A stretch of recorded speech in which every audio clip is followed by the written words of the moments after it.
அவளை பத்தி தப்பா பேச உனக்கு என்ன அருகதை இருக்கு? கிளப்ல நீ அந்த தேவுக்கு என்ன ஆஃபர் பண்ணன்னு மறந்துட்டியா? நான் வேணா ஞாபகப்படுத்தட்டுமா என்றார். சிவாவின் வார்த்தைகளை கேட்ட நந்தினிக்கு உடம்பெல்லாம் தீப்பற்றி எரிவது போல இருந்தது. எவ்வளவு தைரியம் இருந்தா அவளுக்கு சப்போர்ட் பண்ணி என்ன எதிர்த்து பேசுவ? உங்க 2 பேரும் என்ன பண்றேன்னு பாரு. உங்க 2 பேருக்கும் என்ன பழி வாங்கணும்னு ஏதாவது நினைப்பு இருந்தா அதை இப்பவே மறந்துருங்க. இந்த நந்தினிய பகைச்சுக்கிட்டு ஜெயிச்சவங்க யாருமே இல்ல, அது உனக்கே நல்லா தெரியும். இதுக்கெல்லாம் நான் உன்னை நிச்சயமா பழி வாங்குவேன். ஏதோ இன்டர்வியூல செலக்ட் ஆயிட்டா போதுமா? இந்த வேலை இல்லைனாலும் நான் ஒரு கம்பெனிக்கு முதலாளி தான். அதை யாராலையும் மாத்த முடியாது. இத்தனை பேருக்கு முன்னாலே என்ன அவமானப்படுத்திட்டல, குறிச்சு வச்சுக்கோ. 28ஆம் தேதி என் பர்த்டே. அதுக்கப்புறம் பாரு, உன்னோட கவுண்ட் டவுன் ஸ்டார்ட் ஆக போகுது. விரல்களை சொடுக்கு போட்டபடி சொன்னார். நந்தினியின் வார்த்தைகளை கேட்ட சிவா ஸ்மைல் செய்ய அவள் மேலும் கோவத்தில் கொந்தளித்தார். சிரி சிரி, இப்பவே நல்லா சிரிச்சுக்கோ. இனிமே நீ நினைச்சாலும் உன்னால சிரிக்க முடியாது. 28ஆம் தேதி நீ பிளாசா ஹோட்டலுக்கு வருவல்ல, அப்போ மூஞ்சி எங்க கொண்டு வச்சுக்க போறேன்னு பார்க்க தானே போறேன் என்று கத்தினார். வேலை கிடைக்காதது ஒரு பக்கம் வருத்தமாக இருந்தாலும் வரப்போகும் பர்த்டேவை நினைத்து அவள் தன்னைத்தானே தேற்றிக் கொண்டாள். உன்னால என்ன பண்ண முடியுமோ பண்ணிக்கோ. நான் இருக்கிற வரைக்கும் அவந்திகாவை உன்னால டச் கூட பண்ண முடியாது. வா அவந்திகா, போலாம். அவர்கள் முகத்தை திருப்பிக் கொண்டு அங்கிருந்து வெளியேறினார்கள். அவர்களையே பார்த்து கொண்டிருந்த நந்தினி மனதுக்குள், இந்த பிளான் ஒர்க் அவுட் ஆகலனா என்ன? அந்த தினேஷ் என் வலையில சிக்க வைக்க போறது உறுதி. இந்த கம்பெனியில எனக்கு வேலை கிடைக்கலனா என்ன? இந்த கம்பெனியோட எம்டியே என் கைக்குள்ளதான் இருக்க போறாரு. அதுக்கப்புறம் அந்த அவந்திகாவுக்கு நான் யாருன்னு காமிக்கிறேன் என்று நினைத்து கொண்டார். நந்தினி தனது பர்த்டே பார்ட்டிக்கு பிளான் செய்ய ஆரம்பித்தார். அந்த பார்ட்டியில் எப்படியாவது தினேஷை மயக்கிவிட வேண்டும் என்று நினைத்தார். லக்ஸூரியஸ் கவுனை வாங்க சிட்டியில் உள்ள எல்லா டிசைனர்ஸின் வெப்சைட்டையும் பார்த்து கொண்டிருந்தார். பார்ட்டியில் அவள் யூனிக்காகவும் அழகாகவும் தெரிய வேண்டும் என்று ஆசைப்பட்டார். அதனால் 4 நாளுக்கு முன்பே டிரெஸ், ஜுவல்ஸ் மற்றும் சாண்டல்ஸ் எல்லாவற்றையும் வாங்கிவிட வேண்டும் என்று அவள் பிளான் போட்டுக் கொண்டிருக்க, அதே நேரம் தினேஷும் அவருடைய கேபினில் பர்த்டே பிளானை செக் பண்ணி கொண்டிருந்தார். பார்ட்டிக்கு வரப்போகும் கெஸ்ட் லிஸ்டை ரெடி பண்ணி கொண்டிருக்க அப்போது கதவு தட்டப்பட்டது. Hi uncle, how are you என்று கேட்டுக்கொண்டே தேவ் உள்ளே வந்தார். லாஸ்ட் டைம் தேவ் அங்கே வந்தபோது அவருடைய செல்போனை வாங்கித்தான் ஹெட்ஷாட்டுக்கு கால் பண்ணி பேசியிருந்தார். ஆனால் ஹெட்ஷாட் அந்த வேலையை முடிக்கவில்லை. அதனால் இந்த முறை அவன் மீண்டும் தினேஷிடம் உதவி கேட்டு வந்திருந்தார்.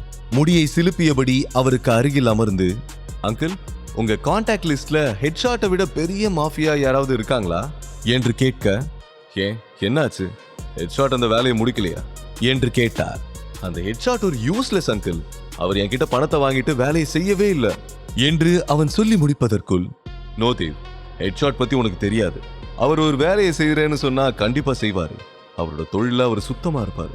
அவர் இந்த வேலையை செய்யலனா ஏதோ தப்பா இருக்க மாதிரி தெரியுது. நீ இதை பத்தி ஹெட்ஷாட் கிட்ட கேட்டியா என்று கேட்டார். நோ அங்கிள், கேட்டு மட்டும் என்ன ஆக போகுதுன்னு விட்டுட்டேன். எப்படியும் என் பணம் திரும்பி வர போறது இல்ல என்றான்.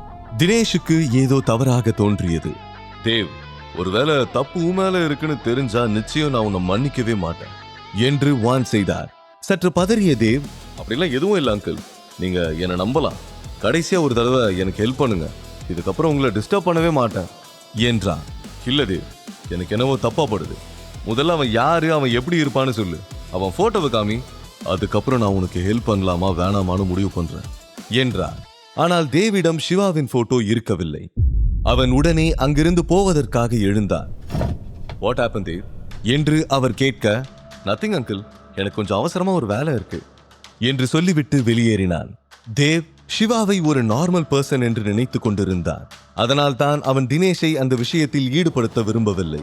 தானாகவே இதை ஹேண்டில் செய்ய வேண்டும் என்று நினைத்தார். தினேஷ் பர்த்டே பார்ட்டிக்கு பிளான் செய்து கொண்டிருந்ததால் அவரால் தேவை கண்டு கொள்ள முடியவில்லை. சரி, ஹேண்டில் பண்ணிக்கோ, பட் ஏதாவது பிரச்சனையில மாட்டிக்காத என்று அவனை எச்சரித்தார். ஓகே அங்கிள், ஐ அண்டர்ஸ்டாண்ட் என்று சொல்லிவிட்டு வெளியே வந்தவன், இனிமே அங்கிளை நம்பி பிரயோஜனம் இல்லை. அவர்கிட்ட எந்த ஹெல்ப்பும் கேட்க முடியாது. இதுக்கு வேற ஏதாவது வழி இருக்கான்னு கண்டுபிடிச்சே ஆகணும் என்று யோசிக்க தொடங்கினான். தேவ் இப்போது யாரிடம் உதவி கேட்பான்? அவன் சிவாவை எப்படி பழிவாங்க போகிறான்? பர்த்டே பார்ட்டியில் காத்திருக்கும் ட்விஸ்ட் அண்ட் டர்ன்ஸ் என்ன? சிவாவை பழிவாங்க இனி தினேஷை நம்பி பிரயோஜனம் இல்லை என்று நினைத்ததே தன்னுடைய ஃப்ரெண்ட்ஸ் சிலருக்கு கால் செய்து ஹெல்ப் கேட்டார். ஹலோ ப்ரோ, இமீடியட்டா ஒருத்தனை இந்த உலகத்துல இருந்ததுக்கான ட்ரேஸே இல்லாம பண்ணணும். உங்ககிட்ட கான்ட்ராக்ட் கில்லரோட நம்பர் ஏதாவது இருக்கா? என்று கேட்க சற்று யோசித்து ஆப்போசிட் சைடில் இருந்த நபர், எஸ், ஒருத்தர் இருக்காரு, நீ சொன்ன வேலைக்கு அவர் தான் கரெக்டா இருப்பாரு என்று சொல்ல, சூப்பர், அவரை தான் நான் தேடிக்கிட்டு இருந்தேன், யாரு என்று கேட்க, அவர் பேரு ஹெட்ஷாட், ஒரே ஷாட் தான், ஆல் காலி என்று சொல்ல, அதை கேட்டு தேவ் டென்ஷன் ஆகிவிட்டார். அந்த ஆளா? என்னடா எவனை கேட்டாலும் ஹெட்ஷாட்ங்கிறீங்க, அவருக்கு ஒன்னும் அவ்வளவு பெரிய சீன்லாம் இல்ல, அவர் ஒரு வேஸ்ட், தேவையில்லாம எல்லாரும் அவனுக்கு பில்டப் பண்ணாதீங்க என்று சொல்லிவிட்டு சட்டென போனை கட் பண்ணி விட்டார். கோபத்தில் ஸ்டேரிங் வீலை 2-3 முறை வேகமாக தட்டினார். சிவா மீது இருக்கும் கோபத்தை எல்லாம் ஸ்டேரிங் வீல் மீது காட்டிக் கொண்டிருந்தார். இதுவரை 5 பேரிடம் அவன் ஹெல்ப் கேட்டு விட்டான். ஆனால் எல்லோருமே ரிப்பீட்டடாக ஹெட்ஷாட்டை தான் கை காட்டினார்கள். ஹெட்ஷாட்டை விட பெரிய மாஃபியாவை அவர்களுக்கு தெரியவில்லை. டேய் சிவா, உன்னால இந்த தடவை நிச்சயமா என்கிட்ட இருந்து தப்பிக்கவே முடியாதுடா. இந்த தடவை நீ எந்த மூல முடுக்குல ஒளிஞ்சிருந்தாலும் உன்னை தேடி கண்டுபிடிச்சு கொண்டு வந்து தீத்து கட்டாம விட மாட்டேன். உன்னை நரகத்துக்கு அனுப்புனதுக்கு அப்புறம் தாண்டா எனக்கு நிம்மதி என்று பற்களை கடித்தபடி சொல்லிக் கொண்டிருந்தார். மீண்டும் கான்டாக்ட் லிஸ்டில் வேறு ஒரு ஃப்ரெண்டின் நம்பரை தேட ஆரம்பித்தார். சிறிது நேரம் ஸ்கிரால் பண்ணி கொண்டிருக்க திடீரென அவன் மனதில் ஒரு முகம் பிளாஷ் ஆனது. உடனே அவன் கண்கள் பிரைட் ஆகிவிட்டது. மை குட்னஸ், நான் எப்படி இவனை மறந்தேன் என்று யோசித்தவன் ஜோசப்பின் நம்பருக்கு டயல் செய்தான். ஜோசப் தேவின் காலேஜ் மேட். அவனுக்கு காலேஜ் டேஸிலேயே பல மாஃபியாக்களோடு பழக்கம் இருந்தது. காலேஜில் ஸ்டூடெண்ட்ஸ் எல்லோரும் அவனை பார்த்து நடுங்குவார்கள். யாரும் அவனிடம் பிரச்சனை பண்ண மாட்டார்கள். சில நாட்களுக்கு முன்புதான் தேவ் சோஷியல் மீடியாவில் ஜோசப்பின் போஸ்டை பார்த்திருந்தார். அவன் செல்போனை எடுத்து ஜோசப்புக்கு டயல் செய்து, ஹாய் ஜோசப், எப்படி இருக்க? உன்கிட்ட பேசி எவ்வளவு நாளாச்சு? கொஞ்ச நாளைக்கு முன்னாடி கூட சோஷியல் மீடியால உன் போஸ்ட பார்த்தேன் என்று சொல்ல, என்ன தேவ், திடீர்னு ஏன் ஞாபகம்? என்ன விஷயம்னு ஸ்ட்ரெயிட்டா சொல்லு என்று கேட்டான் ஜோசப். சுத்தி வரைக்காம நான் நேரடியா விஷயத்துக்கே வரேன். எனக்கு உன்னோட ஹெல்ப் வேணும். ஒருத்தன் என்ன ரொம்ப இன்சல்ட் பண்ணிட்டான். அவனை இந்த உலகத்தை விட்டு ட்ரேஸ் இல்லாம அனுப்பணும். நான் நிறைய பேர்கிட்ட கேட்டு பார்த்துட்டேன், பட் நோ யூஸ். உன்கிட்ட ஏதாவது கான்ட்ராக்ட் கில்லரோட நம்பர் இருந்தா அதை இமீடியட்டா எனக்கு அனுப்பி வை என்றார். சரி, 2 minutes வெயிட் பண்ணு, நான் நம்பர் சென்ட் பண்றேன் என்று ஜோசப் சொல்லி முடிப்பதற்குள், இந்த வேலை மட்டும் கரெக்டா முடிஞ்சதுன்னா நீ எதிர்பார்க்காத அளவுக்கு உனக்கு ஒரு ஸ்பெஷல் ட்ரீட் இருக்கு என்று கூறி போனை வைத்தான் தேவ். அரை மணி நேரம் கழித்து அவன் செல்போனில் மெசேஜ் டோன் கேட்டது. கொஞ்சம் கூட தாமதிக்காமல் தேவ் அதை ஓபன் செய்து பார்த்தார். அதை படிப்பதற்குள் ஜோசப்பிடமிருந்து கால் வந்தது. ஹலோ தேவ், நான் உனக்கு மாப்ஸ்டர் அவினாஷோட நம்பர் அனுப்பியிருக்கேன். அவனை பத்தி சுருக்கமா சொல்லணும்னா, இஸ் a human beast. மனுஷங்களை அணு அணுவா சித்திரவதை பண்ணி கொல்றதுதான் அவனோட ஸ்டைல்.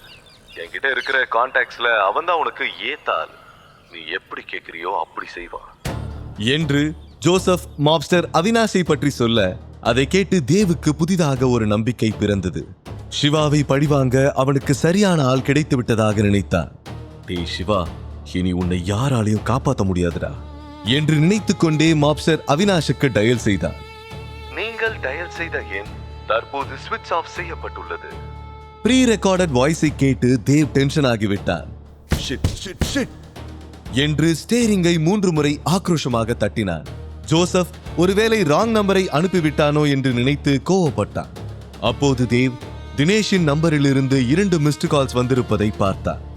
காரில் இருந்து வெளியே வந்து தினேஷின் கேபினை நோக்கி சென்றார்.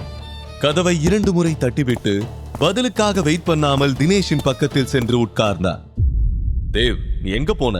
இங்க பாரு, நான் சொல்றது கொஞ்சம் கவனமா கேளு. கூடிய சீக்கிரம் நான் உன்னை ஒருத்தருக்கு இன்ட்ரடியூஸ் பண்ணி வைக்கிறேன். அவர் ரொம்ப பெரிய ஆளு. நீ அவரை பார்க்கும்போது அவரை அட்ராக்ட் பண்றதுக்கு உன்னால என்னெல்லாம் பண்ண முடியுமோ அதெல்லாம் பண்ணு.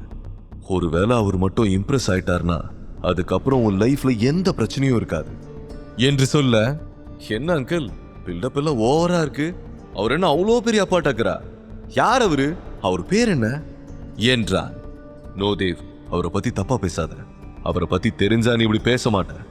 நீ கற்பனை பண்ண முடியாத அளவுக்கு அவர் பெரிய ஆளு. இப்போதைக்கு இவ்வளவுதான் சொல்ல முடியும். கரெக்ட் டைம் வரும்போது நானே உனக்கு அவரை இன்ட்ரோ பண்றேன் என்றார். தேவின் பேரண்ட்ஸ் அவனை எதற்கும் உதவாதவனாகத்தான் நினைத்தார்கள். அவர்கள் அவனை எப்போதும் திட்டிக் கொண்டே இருப்பார்கள். அதனால் தேவ் தன்னை ப்ரூவ் பண்ண வேண்டும் என்று நினைத்துக் கொண்டிருந்தார். அதற்கு இதை ஒரு நல்ல வாய்ப்பாக பயன்படுத்திக் கொள்ள நினைத்தார். ஒருவேளை தினேஷ் சொல்லும் அந்த பெரிய ஆளை சந்தித்து பழக ஆரம்பித்து விட்டால் எல்லோரும் தன்னை மதிப்பு பார்க்க வேண்டும் என்ற ஆர்வம் அவனுக்குள் அதிகமாகிவிட்டது. ஆனால் அந்த நபர் வேறு யாருமல்ல, சிவாதான் என்று தேவுக்கு தெரியவில்லை.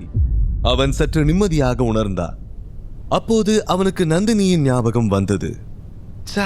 இந்த சிவாவோட டென்ஷனால நான் நாண்டிய சரியா கன்சிடர் பண்ணவே இல்லையே என்று யோசித்தார். அதே நேரம் வீட்டுக்கு திரும்பிய நந்தினி உள்ளே நுழைந்தவுடன் ஹேண்ட்பேக்கை சோஃபாவில் வீசி எறிந்துவிட்டு, நான் அவளை சும்மா விட மாட்டேன், அவளுக்கு என் கையால தான் சாவு. முழு கதையையும் கேட்டு மகிழ பாக்கெட் FM ஆப்பை டவுன்லோட் செய்யுங்கள். லிங்க் டிஸ்கிரிப்ஷனில் கொடுக்கப்பட்டுள்ளது.